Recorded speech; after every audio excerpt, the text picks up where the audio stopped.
Whether you are joining us live on Facebook or you found us on YouTube, welcome to our audience. This is our second video in our series we're calling Wrangling Parenthood, presented by Chisholm Trail Pediatrics. If you missed our first video, make sure to go check out what Dr. Kavanaugh had to say about COVID and your children. I am your host, Shane Littleton, CEO of Chisholm Trail Pediatrics, and I'm joined today by our expert, a nurse practitioner who is board certified in pediatrics and a practicing lactation counselor, Raquel Goytia, who is going to be talking to us about wrangling breastfeeding. Today we're going to talk about lactation and some of the struggles that mothers go through. We will be taking questions and comments from the live Facebook viewers, so please submit those to the comment section. Raquel, let's go ahead and get started. Why don't you tell us a little bit about yourself and why you developed this passion for lactation? Thanks, Shane. Hi, my name is Raquel, and I'm one of your pediatric nurse practitioners here at Chisholm Trail Pediatrics. I guess you can say my passion for teaching moms about lactation stems from my many years working as a neonatal ICU nurse. Well, not only that, I know that you're also a mother yourself, right? Yes, I am. My husband and I share 3 adult children ranging in ages from 20 to 25, and I actually struggled with breastfeeding myself with my firstborn son. So you have your own kind of personal experience in this area. I've noticed that from a lot of really good practitioners in this industry kind of go off their own personal medical experiences they've had themselves and maybe their family that kind of drives them to be the practitioner they are. So that's very cool. All right, so you mentioned that you worked in the NICU at the hospital. Did you see the mothers struggle in this particular area? Oh, absolutely. Babies I cared for in the NICU were often separated from their mothers for various of medical reasons. Some babies were born early, premature. Some babies had health problems, trouble transitioning after birth. I have to say in the last 10 years, there's been much a bigger push for enhancing that bond and the ability for moms to breastfeed as their babies got stronger and physically possible. Okay. And when would you say is a good time to seek out lactation support from somebody like yourself? I always recommend that to-be mothers, whether they have breastfed in the past or not, to obtain guidance, especially during the first couple attempts at breastfeeding. Sometimes even as soon as once you know you're pregnant, like just researching, lactation is very similar to how our medicine, how we practice medicine is ever changing. The theories, the evidence-based practice, constantly changing.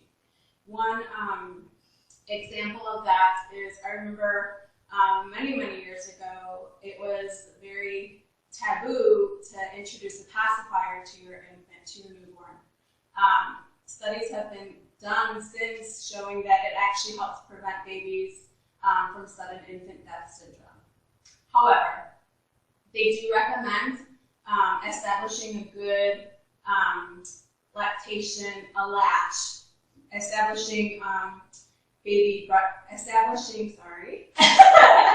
getting breastfeeding established prior to introducing that pacifier. Okay.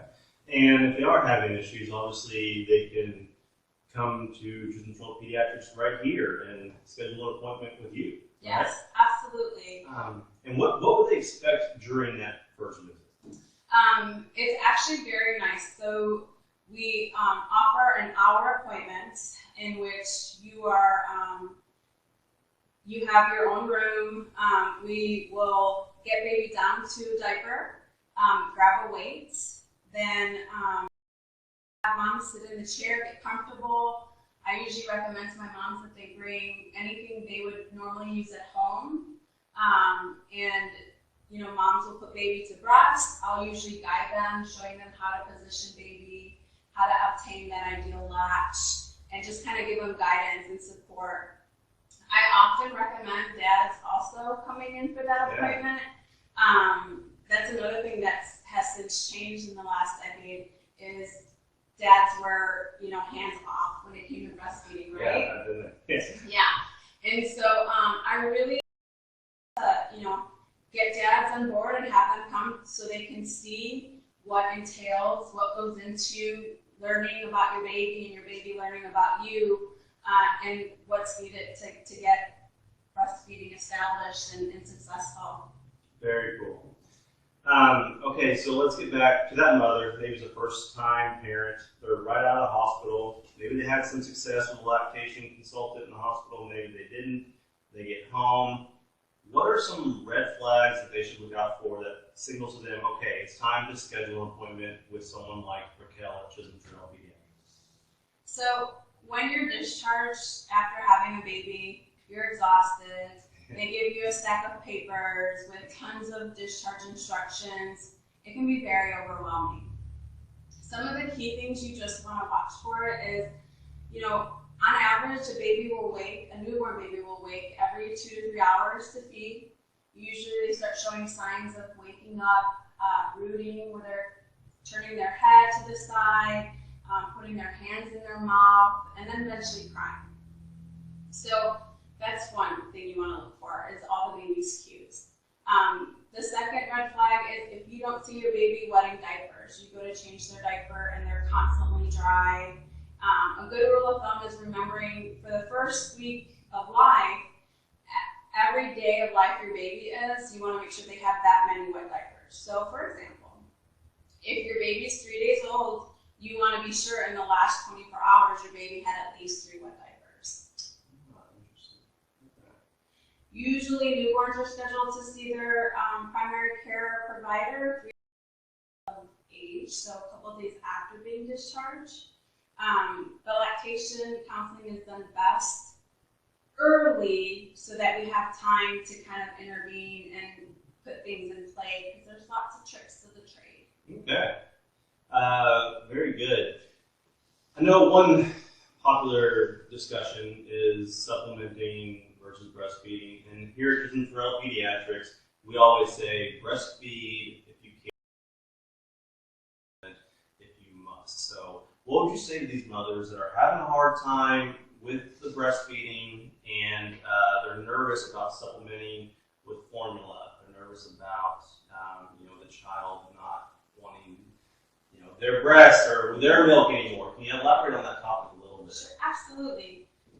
Supplementing with formula is not the end of the world. However, breast milk is best for baby.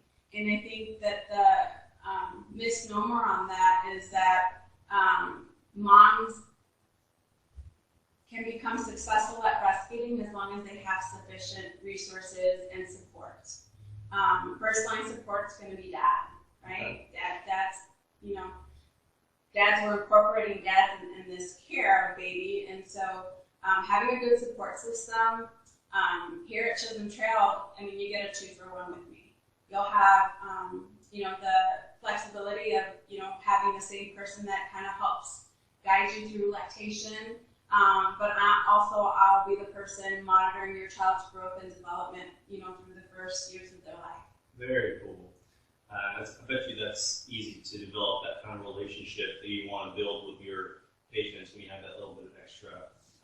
Absolutely, Shane. I can remember, fun fact, I was very young when I had my first son.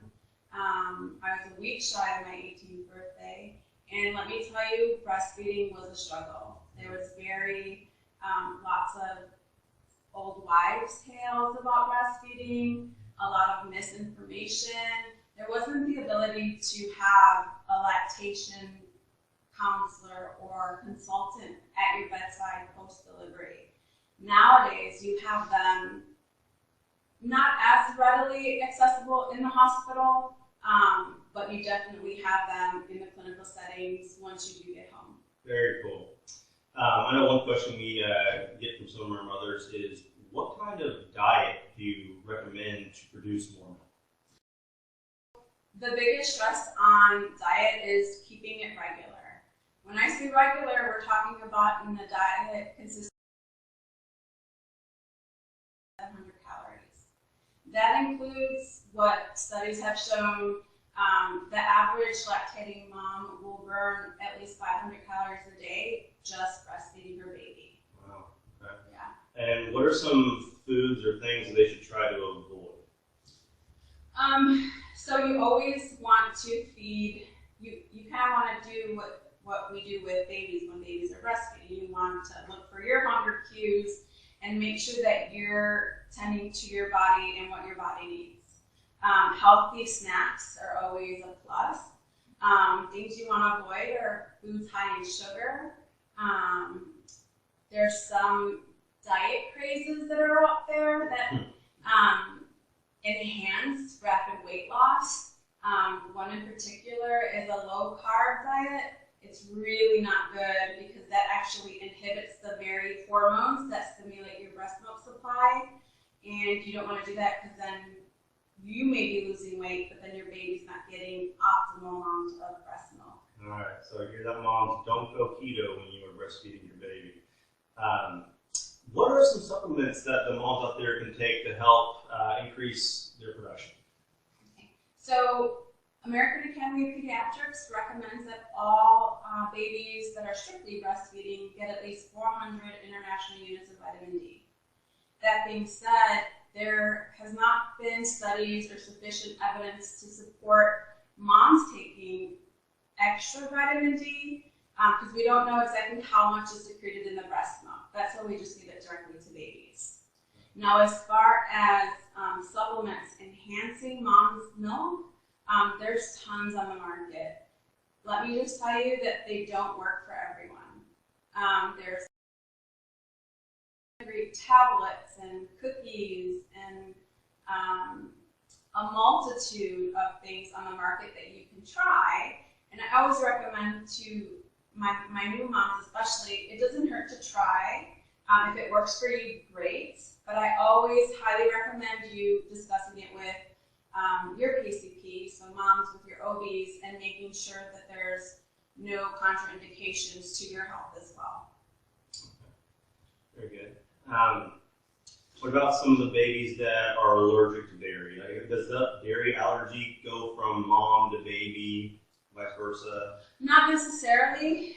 If babies are having trouble gaining weight or they're having, blood in their stools, there could always be a milk protein intolerance. However, if it's something that you've been eating throughout your pregnancy, there's a low probability that that's going to cause your baby any discomfort. Right, because they've been experiencing the effects of those for 9+ months. Right? Yes. Okay. Yeah. Interesting. Are there any products out there? I know we have one for demonstration over here that you found to be very helpful. So, breastfeeding pillows are the go-to, right? And so there's a couple on the market. One is called the Boppy, and the one we have here in the office is the Breast Friend. This one is nice because, and it's going to vary on the mom, what type of support she wants. This one is super nice because baby literally has a nice flat surface here, and there's some really good back support. That being said, not all moms that are breastfeeding their babies need these super pillows.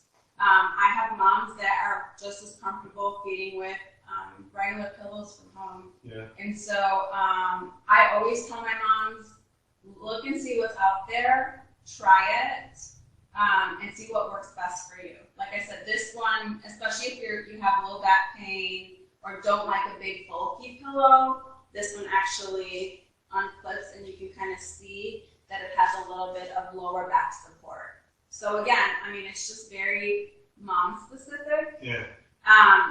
But this will not determine your success in breastfeeding. Okay. Just your comfort level. Okay. Okay? Another question that I've come into is, what are some adverse effects, or are there any, for breastfeeding longer than the 12 months? So what are these moms, if they decide they want to breastfeed into toddlerhood, what are some of the effects of that? There's really none. According to the American Academy of Pediatrics, strictly breastfed infants can They can keep on breastfeeding a little bit longer and not really being an issue. Yes. Right. So what the recommendations is at least 6 months. Yeah. ideally up to a year. If mom is comfortable and she thinks it's in the best interest of her baby, she can do it longer. That being said, I know there's a lot of taboo or social norms up there for yeah, breastfeeding your kid yeah, older. Yeah, and it's really not warranted. Breastfeeding at any point in a child's life is going to be beneficial just because of antibodies and hydration. I will tell you that normally studies will show that babies that are breastfed, they'll stop on their own when they're about 3 to 4 years. Okay, so they'll just say, I'm done with this. Yeah. And it's always going to be dependent on mom's comfort level. If mom is wanting, that nurturing, consoling, if she feels her baby needs to be nurtured longer and that being breastfed longer, then it's totally appropriate. And obviously, even if mom decides to breastfeed post 12 months, we're going to need food going. Oh, right? Absolutely. So when do you suggest they introduce solid food, and how does that affect the actual breastfeeding? It doesn't. It actually, we introduce breastfeeding, we introduce solids to breastfed babies at about 6 months of age. Some babies may start sooner, but American Academy of Pediatrics recommends to start at 6 months. You'll introduce solids as tolerated. You may notice as your baby gets older, closer to like between 7 and 9 months, that they may be nursing 1 to 2 times less than normal. However, you won't see a drastic change. Okay. So I have 2 kids of my own who you've met. And as a father, and we've spoken about this a little bit, about some things that we can do to help mom. My wife, she breastfed both of my kids. One was like for 6 months, one was for 8 months. And during that time, I remember feeling a little hopeless, like I'm trying to be the best father I can, especially with my first one, trying to figure out what it meant to be a father. What would you say out there to fathers like me who maybe they see their partner really struggling with this, like many mothers do? What would you say to fathers to help them out? What can we do for our partners? Well, dads, if you haven't found your wife's love language yet, add a newborn to your relationship, and it's easy to figure out. Sure. Especially when moms are breastfeeding. Like I said before, dads historically have been excluded in breastfeeding. I've seen a growing interest in supporting moms of breastfeeding. With that, I've seen a growing interest of dads wanting to be involved with babies as they're being breastfed, and it's very heartwarming. There's so much a dad can do. It's all about keeping mom, relaxed, hydrated. But again, it's going to be mom specific. For example, my youngest, my love language was I just want snacks. As a breastfeeding mom, you get thirsty and you get hungry. So all I wanted was snacks. The best thing to do is just be there, be mom's snack getter, or an impromptu foot massage, an impromptu, neck and shoulder massage. Just being that support person and reading your partner's love language means the world. I mean, I would love it if my husband would just do the dishes while I was breastfeeding. And 2 of my children are 18 months apart, so that was challenging in itself. Because you have a toddler who wants to breastfeed, but you're done breastfeeding them, and then you're trying to concentrate on one baby, and the other one needs attention. And that's the other thing too, is that it's a team effort. I think that dads can be very proactive, and especially when having multiple children, and taking turns spending one-on-one time with the other kids, allowing mom to get extra rest. Sometimes we'll have moms, in order to enhance rest and relaxation, I might say if you have stored pump milk, dad can give baby a bottle Sure. And so mom can sleep a little longer. I mean, an extra nap does well to wonder when you're sleep deprived. Sure, yeah.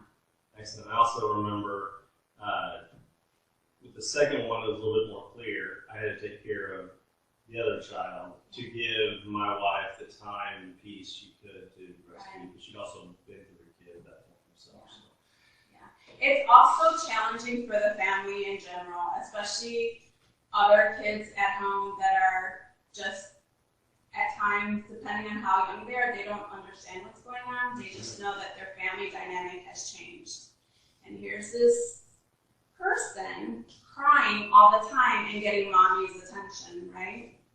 So usually I always recommend, once breastfeeding's been established, and if mom's able to pump a little extra milk, dads can always kind of step in and, supplement baby with mom's breast milk, and mom can maybe spend some time with, the sibling so that they too get that mommy and me time, even though they're not currently breastfeeding. Great, excellent. Well, if you don't have any questions or comments from the viewers, I would like to mention that we have a breastfeeding Facebook group that Raquel is definitely a part of, and we love to see questions along with support from our other CTP moms, and so there will be a link to join that group. I urge all the moms out there to join and provide feedback, ask questions, have some discussions about this topic. I'd like to go ahead and thank Raquel and Chisholm Trail Pediatrics for helping us set this video podcast up. If you enjoyed today's conversation, please make sure to hit that like button or give us a thumbs up on YouTube. If you have any questions that were not answered, please feel free to leave them in the comment section, or like I mentioned, go ahead and join that group. If you would like to set up an appointment with Raquel or any of our other providers from Chisholm Trail Pediatrics, please call either of our 2 locations. Raquel actually works at both throughout the week, so that's a good thing, pretty convenient. Or if you would like to support Raquel and Chisholm Trail Pediatrics, the best way to do that is to leave us a 5-star review on Facebook or Google using the link that will be available below.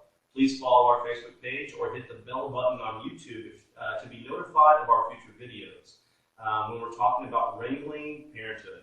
If you would like to suggest topics for our future videos, please feel free to do so. And with that, for Raquel and myself and Chisholm Trail Pediatrics, Happy New Year's to everybody.